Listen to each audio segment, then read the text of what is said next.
Vous avez déjà certainement entendu parler du Boxing Day. Non, pas dans ce sport, dans le foot évidemment, et plus précisément en Angleterre. Si c'est le cas, vous vous dites certainement que c'est une période entourant les fêtes de fin d'année et pendant laquelle le championnat bat son plein, avec beaucoup de rencontres auxquelles assiste toute la famille dans une ambiance conviviale de vacances de fin d'année. Vous n'avez pas tort, mais le Boxing Day c'est plus que ça. Je vais dans cette vidéo vous définir cette particularité anglaise et faire un focus sur cette tradition dans le football. Mais avant cela, pensez à vous abonner.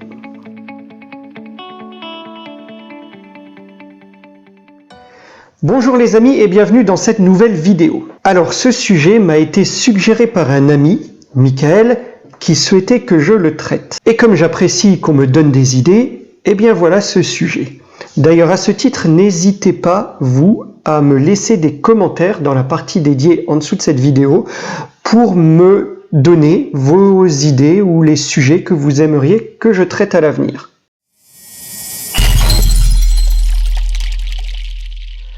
Alors le jour des boîtes, le Boxing Day, est un jour férié en Angleterre qui tombe le 26 décembre. On parle de boîte parce que la tradition demande de faire preuve de charité et de distribuer des cadeaux aux plus démunis. Il existe alors dans cet esprit de charité 3 théories. Une première théorie, née au 19e siècle, s'installe dans les familles disposant de personnel de maison. Le lendemain de Noël, les serviteurs étaient autorisés à prendre une journée de congé et à disposer d'une boîte, la Christmas Box, remplie des restes du repas de Noël et de quelques présents, souvent des jouets pour les enfants, accordés par le maître de maison.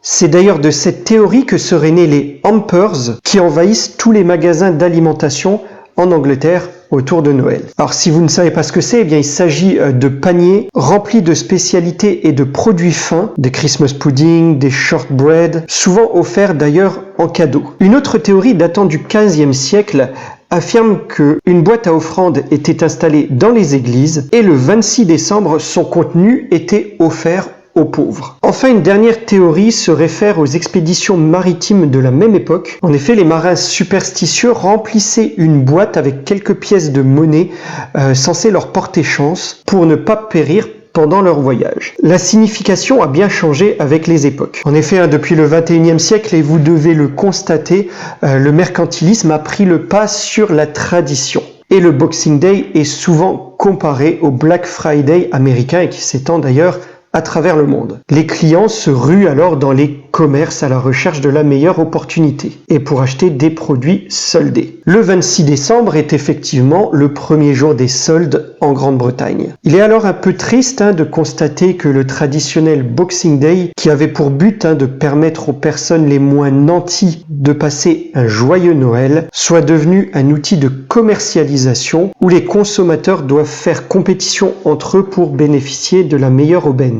Mais ainsi va le monde. Vous me demanderez alors quel est le rapport avec le football. C'est vrai ça, quel est le rapport avec le foot dans tout ça? Merci de me poser cette question. Nous y venons.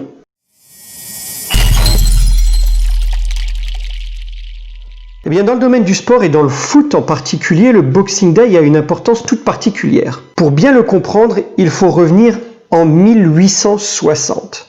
Allez, une ambiance un peu vieux. Merci beaucoup.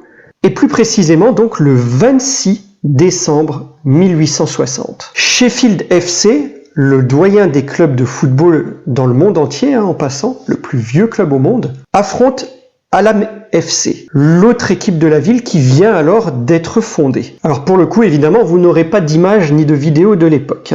Eh bien, ce match devient alors, ce jour-là, le 26 décembre, le premier derby de l'histoire. Depuis, eh bien, le football s'est développé, les clubs se sont multipliés et le rendez-vous de ce Boxing Day est devenu incontournable, surtout depuis les années 1960.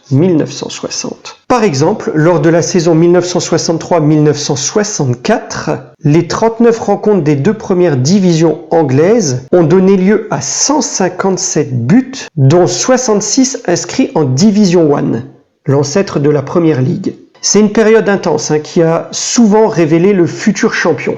D'ailleurs, sur les 12 dernières saisons, 10 leaders à Noël ont été sacrés à l'issue du championnat. Le Boxing Day s'est ainsi articulé autour des derbies. Aujourd'hui, le calendrier de la Premier League fait en sorte de respecter cette coutume de derby et propose souvent des rencontres avec le moins d'éloignement possible. En général, les clubs du championnat anglais enchaînent donc 3 rencontres condensées sur une période allant du 26 décembre au 4 janvier de l'année suivante. Véritable fête du football en Grande-Bretagne, le Boxing Day attire les familles dans une ambiance très conviviale dans les stades. Chaque année, le taux de remplissage de ces enceintes avoisine environ 95-100%.